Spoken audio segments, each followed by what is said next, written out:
இதெல்லாம் இங்க எப்படி நினைச்சு கொண்டு இருக்கிறோம். ஆனா அங்க போனா தமிழ்காரருக்கு ஒண்ணுதான், முஸ்லிம்காரருக்கு ஒண்ணுதான், சிங்களக்காரங்களுக்கு ஒண்ணுதான். அங்க திறமையா பார்த்துதான் டீம் எடுக்கிறாங்க.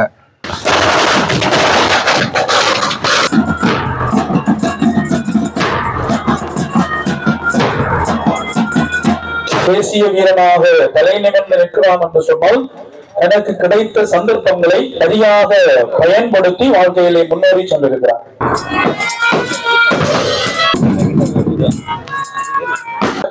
கீழ்பாதம் அப்படி தேர் விரிஞ்சு ரத்தம் வந்து கொண்டிருந்தது. ஆனா அந்த நிலைமையிலும் கூட அவன் போய் எதிரணியாக அடித்து போட்டு வந்து நான் சொல்லும்போது எனக்கு மகிழ்ச்சி கூச்சரிகிறது.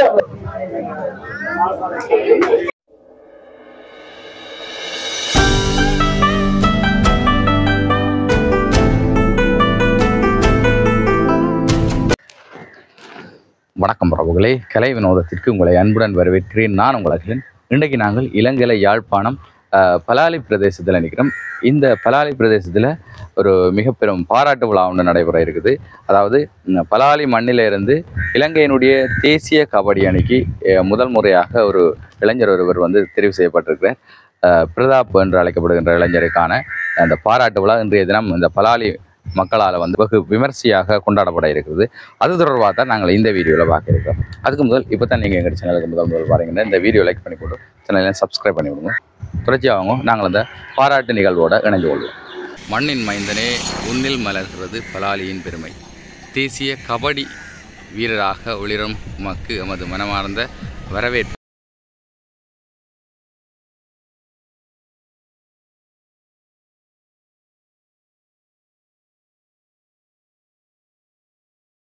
இந்த பலாலி மாதா ஆலயத்திலிருந்து தான் இந்த இளைஞருக்கான அந்த வரவேற்பு நிகழ்வு ஆரம்பமாக இருக்குது. வணக்கம். வணக்கம். சரி, இந்த தேசிய அணிக்கு தெரிவு செய்யப்பட்டிருக்கிறீர்கள், உங்களை அறிமுகப்படுத்துவோம்.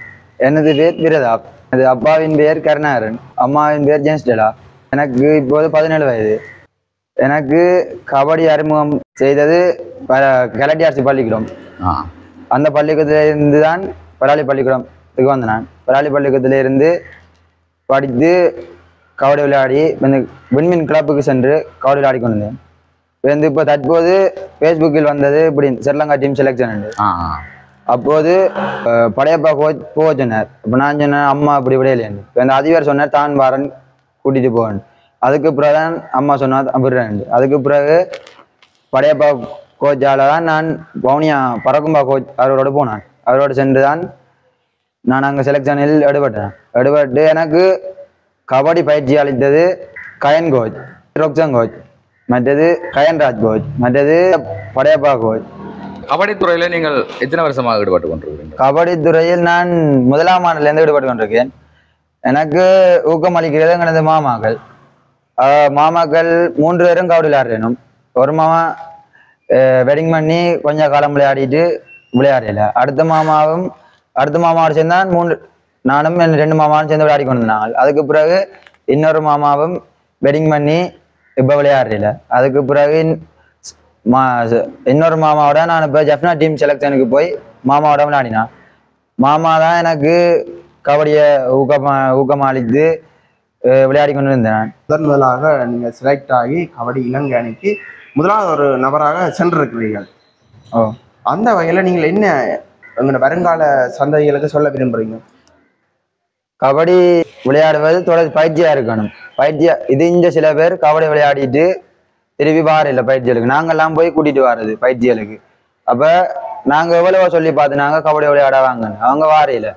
அப்போ நான் இனி எனக்கு கிளப் சொன்னது சின்ன பிள்ளையிலேருந்து வளர்த்து கொண்டு வாங்கண்டு. அப்போ நான் சொன்னேன் சின்ன பிள்ளையிலேருந்து வளர்த்து கொண்டு வரண்டா எல்லாருமே வரணுமெண்டு. அப்போ அதிபரும் சொன்னார் இனி ஸ்கூல் கபடிக்கு எல்லாரையும் சின்னல இருந்து ப்ராக்டிஸ் பண்ண சொல்லி, இப்போ 6ஆம் ஆண்டுலேருந்து ப்ராக்டிஸ் கொடுக்க சொல்லி. அப்போ நான் சொன்னேன் அதிபரும் நான் இந்த ஸ்ரீலங்கா மேட்சை முடிச்சுட்டு இனி ப்ராக்டிஸ் வந்து கொடுக்குறேன். அப்போ கிளப்பும் அதை தான் சொன்னேன், இனி சின்ன கிளப்பில் இருக்கிற ஆட்களையும் சின்னலேருந்து கபடி ஊக்கப்படுத்தி உன்ன மாதிரி ஸ்ரீலங்கா டீமுக்கோ செலெக்ஷன் நேஷனல் பிளேயராக ஆக்க சொல்லி. அப்போ நான் சொன்னேன் நான் எல்லாருக்கும் சப்போர்ட் முழுக்க செஞ்சு நான் எல்லாரையும் நேஷனல் டீமுக்கு செலக்ட் ஆகுறேன்னு சொன்னேன். என்ன லட்சியமா இருக்க போகுது உங்களுக்கு? என் லட்சியம் நான் கபடியால் இன்னும் மேலும் வளர்ச்சி அடைந்து ப்ரோ கபடிக்கு சென்று நான் அங்கே போய் விளையாடணும்னு ஒரு லட்சியம் இருக்கு. பிள்ளையில படிப்புல தான் சாதிக்கிறதுக்காக முன்னேற்றி கொண்டு செல்வார்கள். அந்த வகையில பாத்தீங்கன்னா உங்களுடைய அம்மா உங்களை விளையாட்டு துறையில சாதிக்கிறதுக்கு என்ன மாதிரி உங்களுக்கு உதவி செய்தது? அம்மா அப்பாவும் என்ன அரைவாசி படிப்பு அரைவாசி விளையாட்டு, அதை விட படிப்பை விட விளையாட்டுக்கு தான் என்ன முன்னுரிமை கொடுத்தாங்க. கபடிக்கு மென்மேலும் முன்னுரிமை கொடுத்தாங்க. கபடி என்றா எங்களோட குடும்பம் வேறு, நான் விளையாட போய்க்க குடும்பம் என்று எல்லாரும் பரம்பரை அத்தையாக்கள் சகல பேரும் வரையணும் கபடி விளையாடும் போது.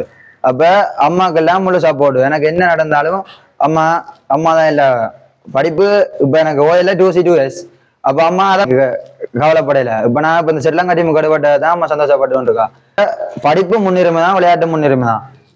அப்ப பெற்றோர் மாதிரி விளையாட்டுக்கும் விடணும், படிப்புக்கும் விடணும். உங்களோட இந்த வெற்றி தொடர்பாக இந்த ஊர் மக்களினுடைய கருத்துக்கள், ஊர் மக்கள் எப்படி அதை உணர்கிறோம் இந்த தருணத்தை? எல்லாரையும் விட ஊர் மக்கள் பெருமையாக தங்களோட மண்ணுக்கு இப்படி ஒரு பெருமைன்னு. நான் அதை விட கிளப் விண்மீன் கிளப் அவையெல்லாம் என்ன இப்ப இந்த செலக்ஷனுக்கு பிறகு ஆக உயர்த்தி கொண்டு வராங்க. இப்ப இந்த கவரேஜ் பண்ணி சகலது. அப்ப விண்மீன் குரூப்ல நான் செலக்ட் ஆன பிறகு கணக்கா இதுகள் மெசேஜ்கள் வந்துச்சு, தாங்க பெருமைப்படுறோம் அப்படி இப்படின்னு. எனக்கு சப்போர்ட் பண்ற அனைத்து உள்ளங்களும், எல்லா ஊர்ல இருக்கிற அனைத்து உள்ளங்களுக்கும் மனம் வந்து நன்றி.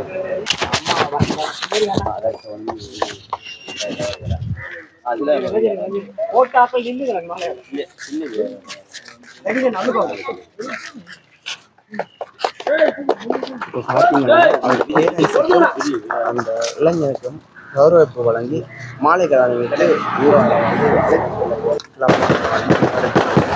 பொன்னாடி போர்க்கவர்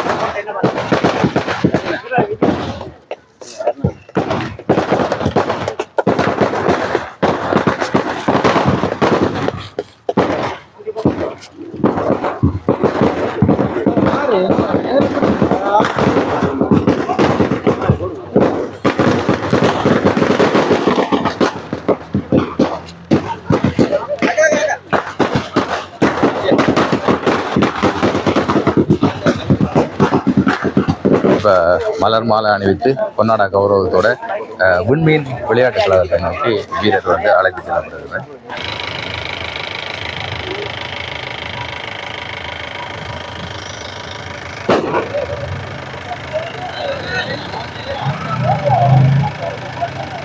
பலாலி விண்மீன் இளைஞர்களால கபடி வீரர் வந்து அழைத்து செல்லப்படுகிறார்.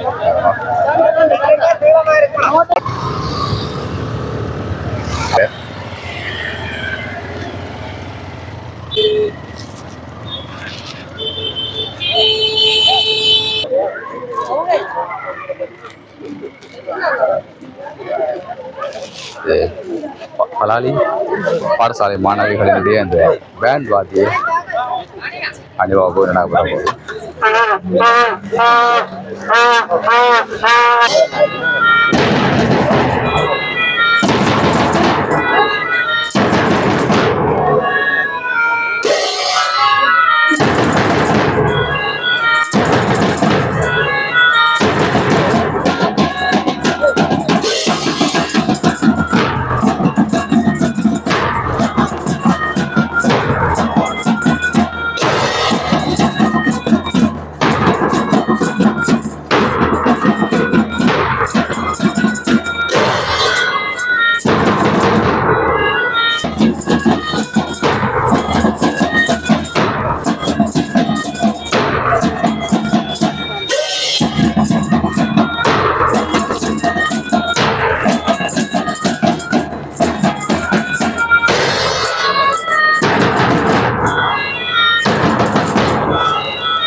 பிரதாப்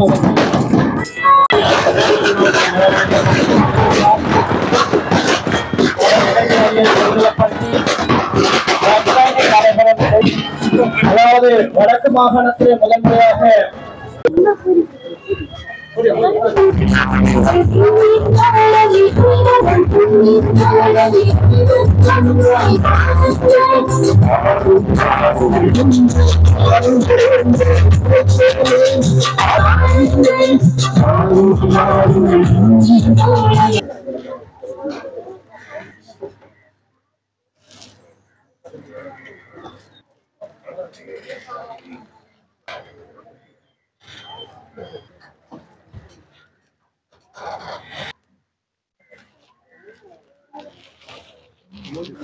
இந்த நிலைக்கு அவர் வருவதற்கு முதற் காரணம் அவன் கபடி மீது கொண்ட பற்று.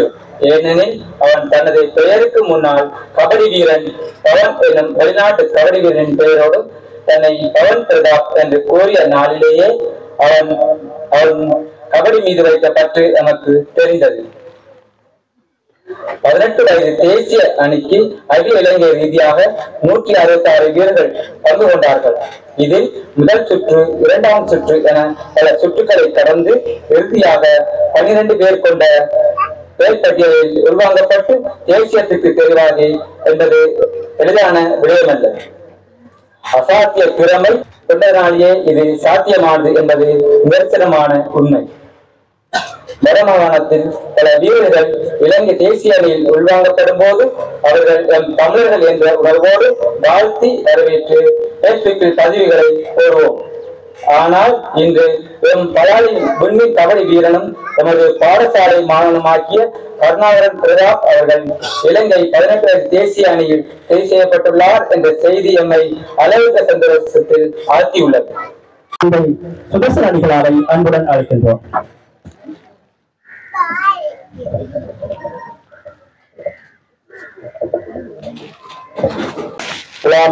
கதாநாயகனாக வீட்டிருக்கின்ற பிரதாப் அவர்களே, அவருடைய பெற்றோர்களே, அவருடைய வெற்றியின் காரணிகளாக அமர்ந்திருக்கின்ற பாடசாலையின் அதிபர், ஆசிரியர்கள், அவருடைய பயிற்றுவிப்பாளர்கள், பல வழிகளிலே உதவி செய்த ஒவ்வொருவருக்கும் இந்நேர வணக்கங்களை கூறி நிற்கின்றேன்.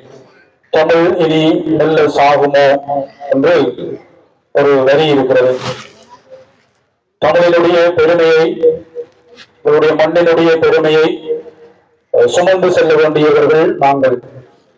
அது சந்ததி சந்ததியாக இடத்திலே கொடுக்கப்பட்டிருக்கின்ற தார்மீக பணி, பொறுப்பு. அந்த பெருமையை தன்னுடைய தோள்களிலே சுமந்து தேசியம் வரை கொண்டு சென்றிருக்கின்றார். உங்களுடைய மாணவன், உங்களுடைய பிள்ளை, உங்களுடைய தம்பி, உங்களுடைய சகவீரன், உங்களுடைய மண்ணுக்கு பெருமை சேர்ந்த மண்ணின் மைந்தன். அவரை கௌரவிப்பது என்பது நிச்சயமாக ஏற்புடைய செயலே. அவ்வளவு தூரம் தன்னை வளர்த்து, தன்னை சார்ந்த தன்னுடைய குடும்பத்தை பிரதிநிதித்துவப்படுத்தி, அந்த குடும்பம் ஆளுகின்ற இந்த மண்ணை, இந்த சூழலை, தன்னுடைய பாடசாலையை தேசியம் வரை ஒரு வீரனாக கொண்டு சென்றிருக்கிறார். ஆகவே இந்த வீரனுடைய இந்த மகத்தான செயல் வரலாற்றிலே பதியப்பட்டிருக்கிறது. என்னுடைய பிரதேசத்தில், என்னுடைய மண்ணிலிருந்து தேசிய வீரனாக தேர்வு செய்யப்பட்டிருக்கின்ற இந்த சகோதரன் தம்பி, இவருடைய வாழ்வும் பணியும் உண்மையிலேயே ஆசீர்வதிக்கப்பட்ட ஒன்று. பிள்ளை, அவருடைய மண்ணை சார்ந்த இந்த சகோதரன் இன்று தேசிய வீரனாக தலை நிமிர்ந்து நிற்கிறான் என்று சொன்னால் அதன் காரணம் எனக்கு கிடைத்த சந்தர்ப்பங்களை, எனக்கு கிடைத்த வழிகளை, வரங்களை சரியாக பயன்படுத்தி வாழ்க்கையிலே முன்னேறி சென்றிருக்கிறார். பாடசாலையில் கல்வி மட்டுமல்ல, விளையாட்டு இரண்டு கண்களாக நாங்கள் போற்றி வருகின்றோம். தனிய விளையாட்டு மட்டும் பாடசாலை அல்ல, கல்வி மட்டும் பாடசாலை அல்ல, இரண்டும் சேர்ந்த ஒரு கலவையாக பாடசாலையை உருவாக்க வேண்டும் என்று எங்கள் பாடசாலை ஆசிரியர்களுக்கும் எனவும் விருப்பமாகும். அதற்கேற்ப பிரதாப் இந்த வேலையை அடைந்ததையிட்டு நாங்கள் மிகவும் மகிழ்ச்சியும் சந்தோஷமும் தருகின்றோம். பிரதாப்பின் ஆரம்ப காலம் 6ஆம் ஆண்டுல இருந்து எனக்கு அவரை தெரியும். இலக்கியாசியில் அவர் படிக்கும் போது இருந்தார். இப்ப மாதிரி இல்ல, குண்டு பயிரா இருந்தால் அந்த கபடி 6ஆம் ஆண்டு 7ஆம் ஆண்டுகள் வைக்கும் போது போய் 2 பேரும் இப்படி 2 சமகாட்டங்கள்லாம் தூக்கி கொண்டு வந்தோம். நல்ல ஞாபகம் இருக்கிறது. அப்பவே அவனுக்கு கபடி என்ற அந்த விஷயம் வந்து அந்த ரத்தத்துல ஊறி இருக்கிற விஷயம். எங்கள் பாடசாலையில வந்து கூந்தல்கள் போட்டியில் மாகாணத்துல முதலிடம் பெற்று தேசிய மட்டத்துக்கு சென்று அங்கும் பங்கு கொண்ட ஒரு வீரன். எங்களுடைய பாடசாலை கபடி அணியை சென்ற முறை தேசிய மட்டத்திற்கு வழிநடத்திய ஒரு தலைவன், கேப்டன். அப்படி பல பேங்க் அணியின் லீடர் பலவிதமான பங்குகளை எங்கள் பாடசாலையில் அவன் ஆற்றியிருக்கின்றான். அறிமுகம் அது பிள்ளை வந்து நல்ல ஒரு திறமையை பெறுவதோடு நான் கடவுளை வேண்டிக் கொள்றேன். அந்த நாடுகள் ஈரான், பாகிஸ்தான், இந்தியா, மாலத்தீவு, ஜப்பான், நேபாளம், மாலத்தீவு போன்ற பெரிய பெரிய நாடுகள் இருந்து வீரர்கள் 18 வயது கொண்ட வீரர்கள் அந்த போட்டியில கலந்து கொள்ள போயிடும். அது நேரடியா டெலிகாஸ்ட் ஆகுமாம் அந்த நாட்டு டிவியில. அதை நாங்க பார்க்கலாங்க. அந்த தருணத்தை சிவரின் தேசியோட பிரதாபடியாக நாங்கள் பார்க்கிறதுக்கு மிகவும் ஆவலாக காத்திருக்கின்றோம். ஒரு முறை போன முறை மாகாண மட்டத்திலே கபடி போட்டி நடந்து கொண்டுள்ளது. நாங்கள் வருந்து கொண்டிருந்தோம். பிறகு இடையில சிறிய ஒரு தோல்வி ஒன்றை கண்டு கொண்டிருந்தது. அப்போது எல்லோரும் பிடிபட்டு விட்டார்கள். இவர் வந்து கால் கீழ் பாதம் அப்படி தேர் விழுந்து ரத்தம் வந்து கொண்டிருந்தது.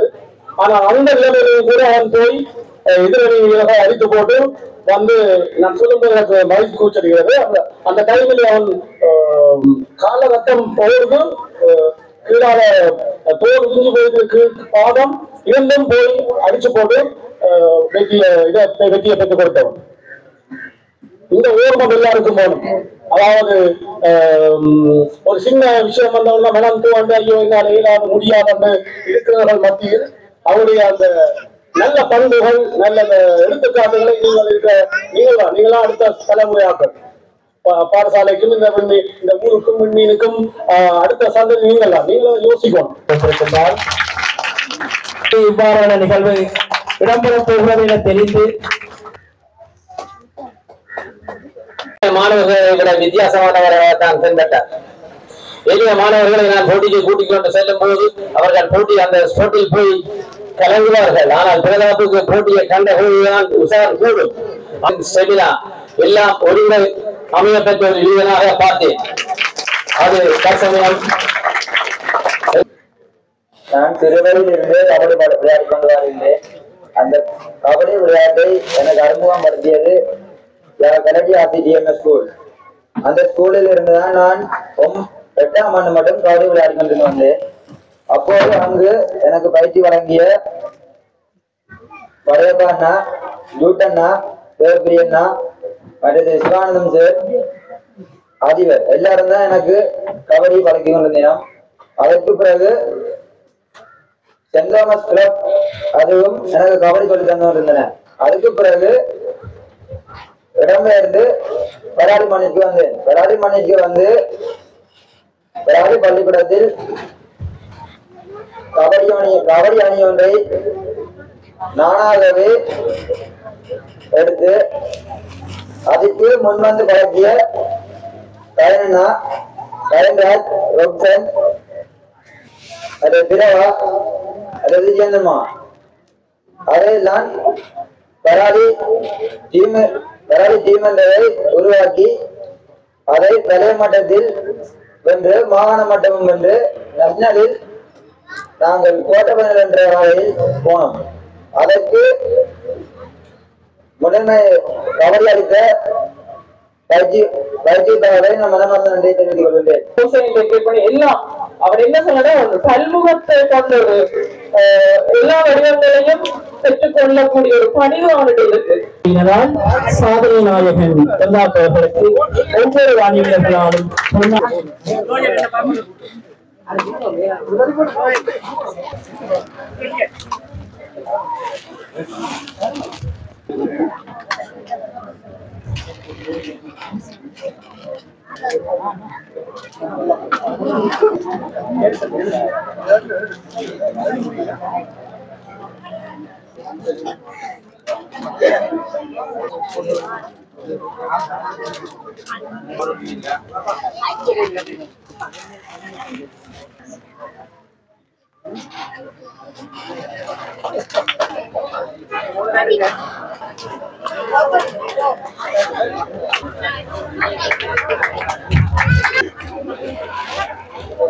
லட்சமாகியோர் பலால்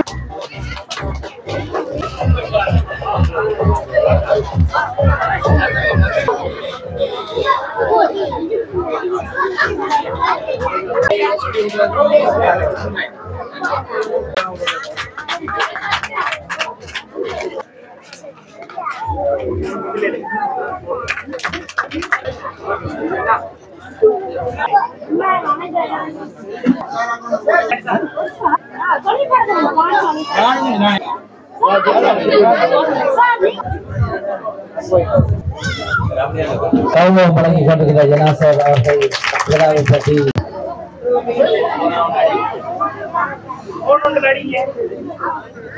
வாட்டசாட்டமான பையன், குடும்பத்தினம் உள்ளவன், அதைவிட சரியான கீழ்ப்படிவு உள்ளவன். அவனது கீழ்ப்படிவுதான் இந்த இடத்துக்கு அவனை உயர்த்தி விட்டுள்ளது.